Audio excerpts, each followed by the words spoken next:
voice. Sorry for the technical difficulties. I had to install some stuff to get rid of some stuff, and it's fine. So, I guess we're going. I'm still trying to, figure out something.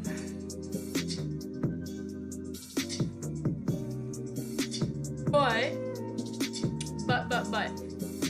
I think we're gonna play some Roblox because I haven't played Roblox in a while.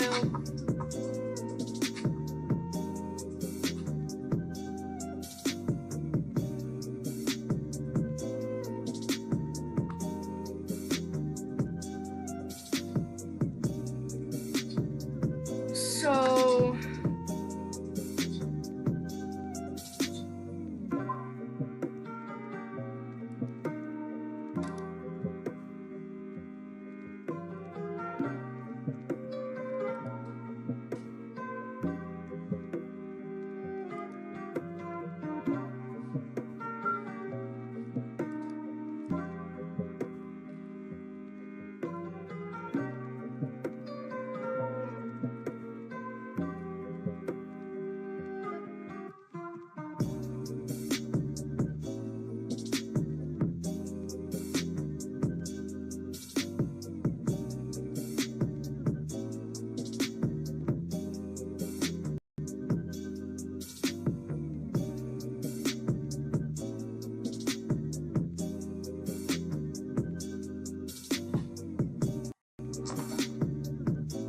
oh, dude, calm down here, buddy. Yeah.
You with me, Cross?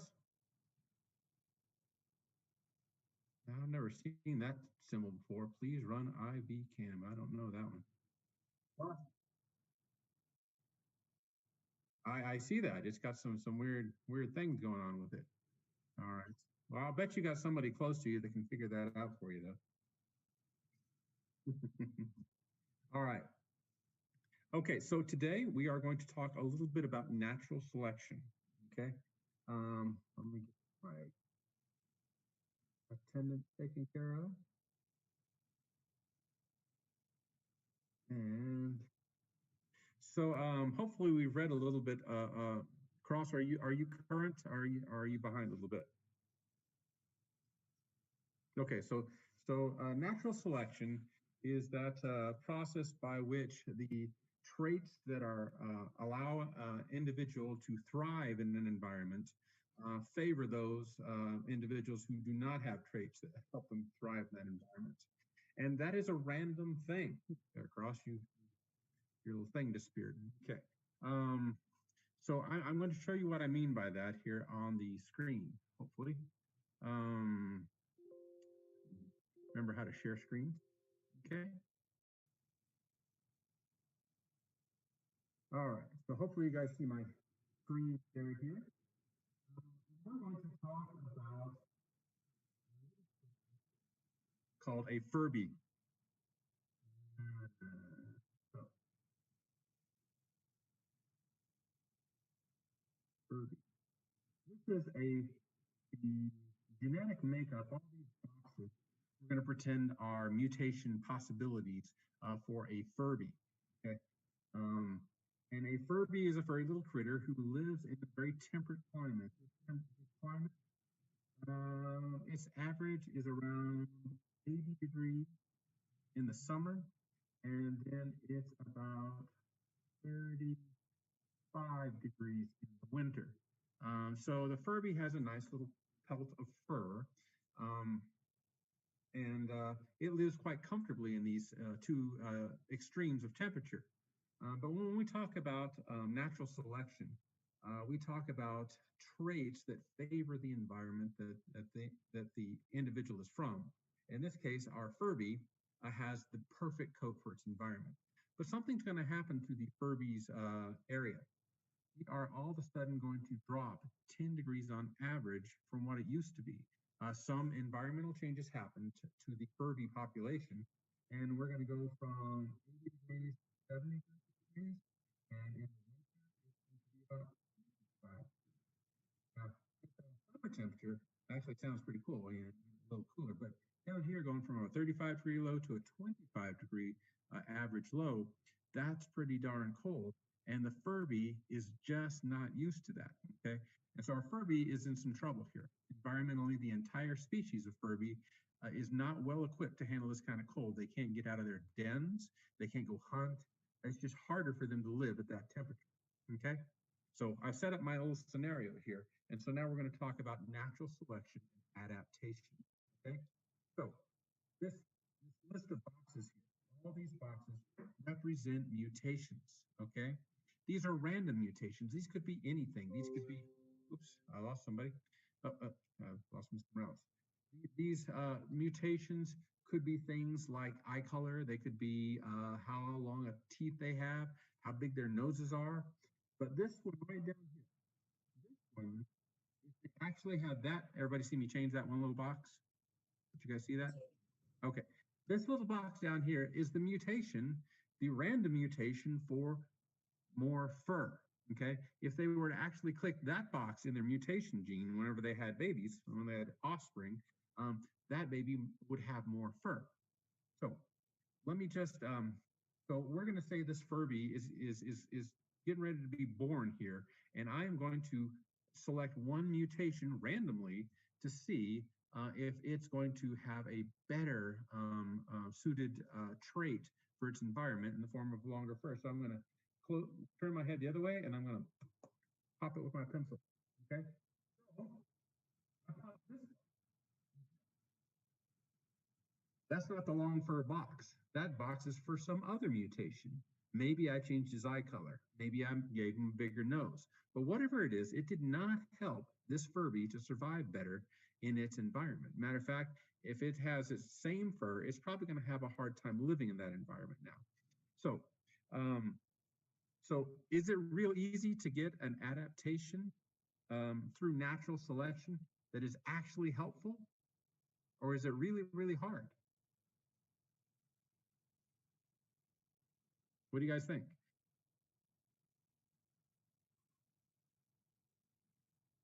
Hard.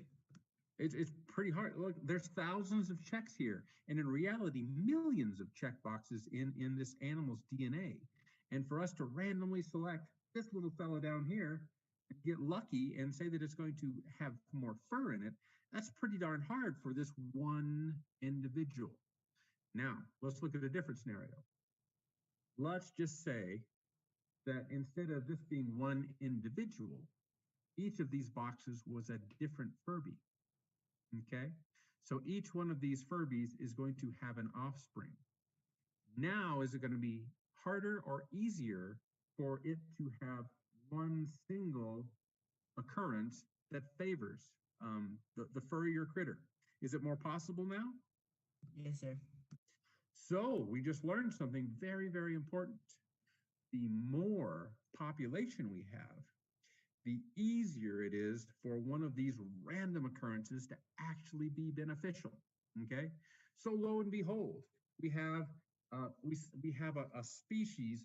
Let's just say our Furby species happens to be 1 million strong. Okay? And we'll just say there's a million boxes here, so it makes sense that out of that million, one Furby would be born with a little extra longer fur, okay? And so now we have this one Furby. Now, can it live easier and better and hunt better and survive longer and produce more offspring because of this trait? Yes, sir. Absolutely, absolutely it can. So now we're going to change the boxes. Oh my God. Their years. My mic has been muted this whole time. This is actually not even years. This is offspring. These are children, grandchildren, great-grandchildren of the original Furby. Stupid. Look at what's going to happen. In our scenario, we had one out of a million Furbies.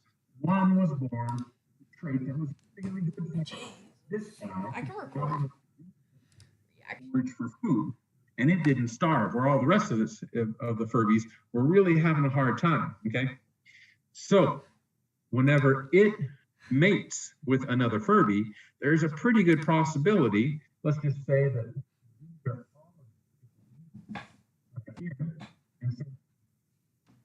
since it's successful, it's going to have more children than others because it'll live for more years and it'll produce more offspring.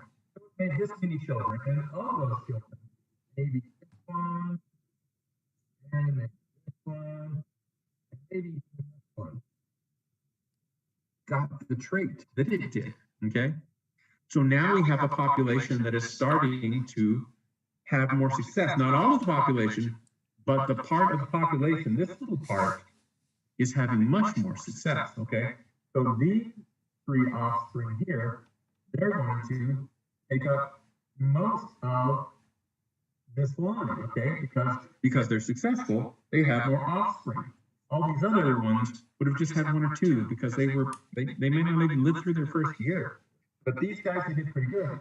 More of them started to have the trait, okay? And by the time I get to year 5, more than likely, because this trait did very, very, very much favor survival, all the ones that didn't have the fur, now they have less food because guess who's getting all the food? The ones with the fur, okay? And so by year 5, generation 5, I should say, this trait has passed to the population pretty much in total. All the successful Furbies that are more furry are surviving and succeeding. So that trait carries through to the entire species, okay? But it was hard because only one out of millions of Furbies got the gene that would made it successful. But once that gene is in there, once that mutation happens that favors it, then it spreads fairly quickly. So the question becomes, what happens to a population where a mutation does not happen that favors its survival? What do you guys think is going to happen if we go through a long time and that one little genome doesn't happen? What do you think is going to happen?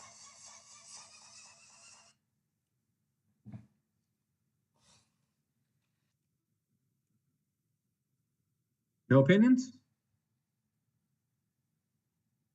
So our Furby population, our million Furbies, they are doing okay in the summer, and the winter comes along, and it's so cold that they can barely get out of their caves. What's probably going to happen to a lot of those Furbies? Maybe die. Bunch of them are going to die, okay? They don't have enough food, okay? So let's just say that we get through the first winter and the population has a hard winter. Instead of a million Furbies now, because the temperature drops so much, now we only have 500,000. Half of them died. And this is not that unusual whenever you change the environment that drastically. A 10-degree change in environment is a very drastic change if that's the average change. We generally think of 2 degrees as a fairly significant change for a couple of hundred years. 10 degrees is a huge change. Okay, so half of the Furbies die out. Well, that sounds pretty good because there ought to be more food and everything like that, and there probably is, but it's still just as hard to get to. And by the time you're into the second year, maybe you lost. But here's the thing. By the third year, if nothing changes, if we don't have a mutation that favors everything, we might go down way more than half for a specific reason, okay? So this is the area where the Furbies live, okay? And before we had Furbies running out, 1 million Furbies in there, running all over the place, beating other Furbies. If there's now 50,000 Furbies, is it as likely that they're going to meet up with another Furby in the first place? What do you think? No. No, they're going to be much harder to find. And so once that happens, and once it's harder for these Furbies to meet each other and then produce offspring, then significant changes happen, okay? So now we go from 50,000 to 5,000. Real trouble here for the Furbies. And the Furbies, if they still don't get some kind of adaptation in here, now remember, we've got 5,000 now, animals now, is it very likely that their mutation is going to present itself with only 5,000 animals? It's going to be incredibly lucky if they get a mutation with only 5,000 animals. It was going to be okay up at 1 million, but it just didn't happen, possibly. But by the time you get down to 5,000, it's really harder for your next set of offspring to have a mutation that is actually favorable. And so the outcome of the Furby population in this scenario, where they never got the favorable mutation, extinction. Okay? Now, who thinks extinction is a bad thing? Oh, I'm cringing. Me. Okay? What do you think, Cross? Me. Extinction, good or bad? Bad. Good. It's bad? It's normal, is what I'm going to tell you. Animals go extinct all the time, okay? And it can be bad, all right? We especially tend to think of extinction of animals being bad whenever we're the cause of it, whenever humans overpopulate an area and tear out a wildlife that only this animal lived in. We tend to think of that as bad because we don't like to be responsible for the death of an entire species of animal. But extinction happens every day. But here's the thing. New species come about every day as well. So I want to talk to you for just a brief period of time about the Galapagos finches. Okay?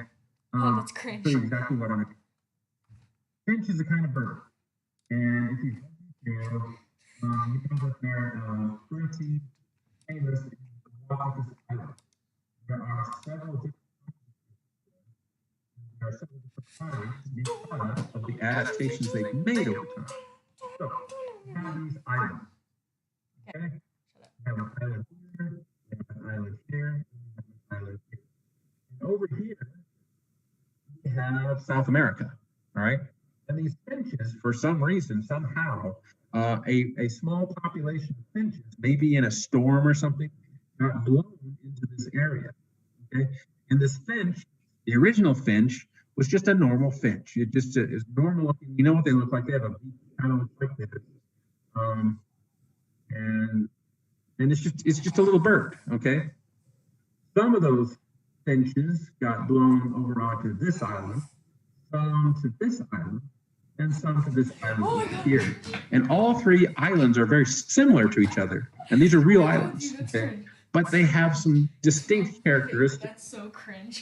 This island has a lot more nut trees and bushes that produce seeds, okay? Oh my god.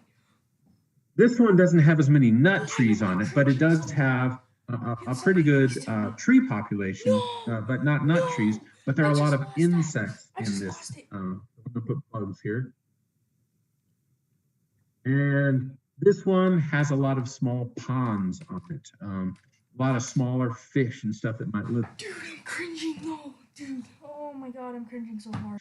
Now, lo and behold, whenever Darwin got to these islands and he toured the Galapagos on the Beagle, whenever he did his big exploration, he found that by and large, all the birds that were on this island had beaks. Oh, this is horrible. I didn't do a great job.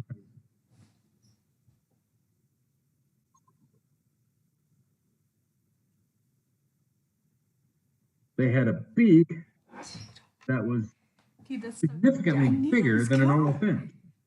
Over here on this island, it had a narrow skinny beak. All the finches that lived on this island. And over here, I'm cringing so hard. I hope I can find that video again.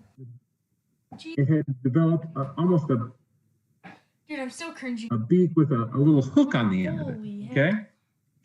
Now, these are three total new species of birds. They're not similar enough to be called the same species. This beak is huge compared to the normal one. This one is much longer than the normal one, and this no finch has a hook on its beak. It's generally a nice That's what pointy she said. beak. Okay. But what Darwin noticed was what they were feeding on. Okay. This one was feeding on seeds and nuts. So what did it need to survive better there? Question needs answering. If he's feeding on hard nuts, what does it need there to survive better? Water? Well, it needs water, but it needs to get into the nut. And how's the beak going to better get into that nut? Smash it on the ground. Smash it, bang it, crush it. So which beak would be better for that? This one, the original beak that it had when it arrived, or this one that developed over time?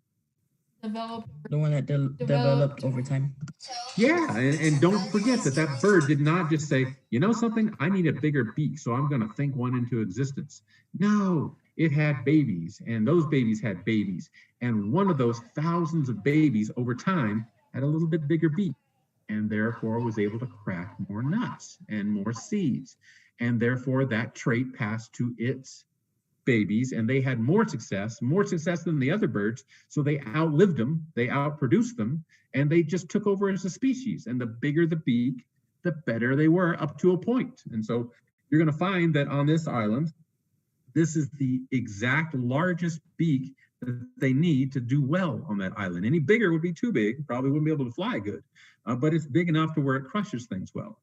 Same token, this bird, this exact same size bird, flies to this island, and it's finding that its only thing it's got to live on is the bugs that are crawling around. Okay, and those bugs are reasonably plentiful, but as the birds populate, it's harder and harder to get bugs because they're down in the crevices of the bark and the trees. lo and behold, one bird is I wanna find this video. born with a little bit longer beak. Okay, can it get more bugs? Yes. Absolutely.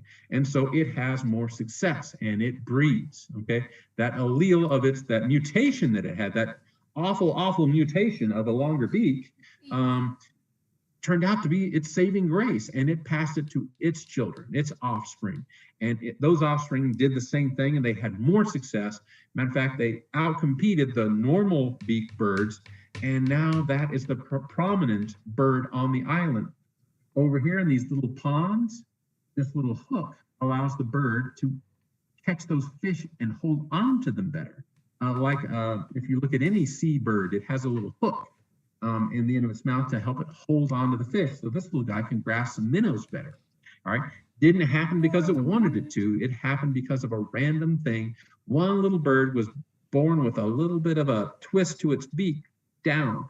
And that little twist, hey, it helped it hold on to the fish better than the other birds.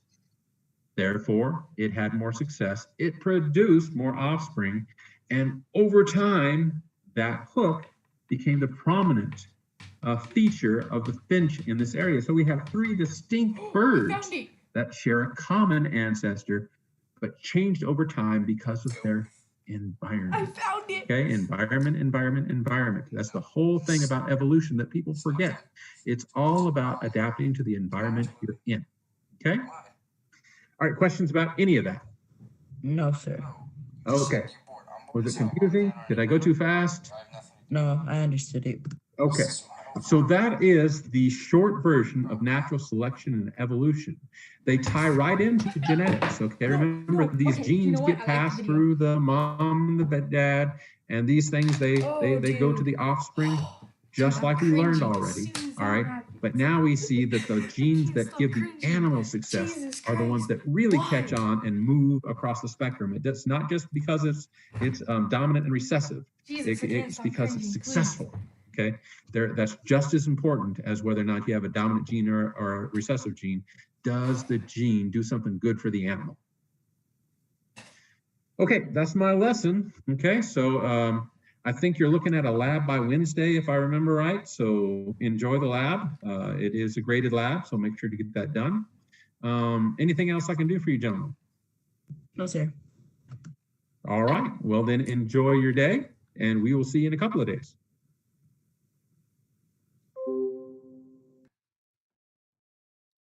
Alright guys, I've been streaming for 1 hour and 10 minutes now. Holy. Dude, I cannot stop cringing at that, bro. That's so cringy. Dude, I hate that. Oh my god, I hate that. But I guess I'm gonna go now. I guess I'll see you guys later. Bye.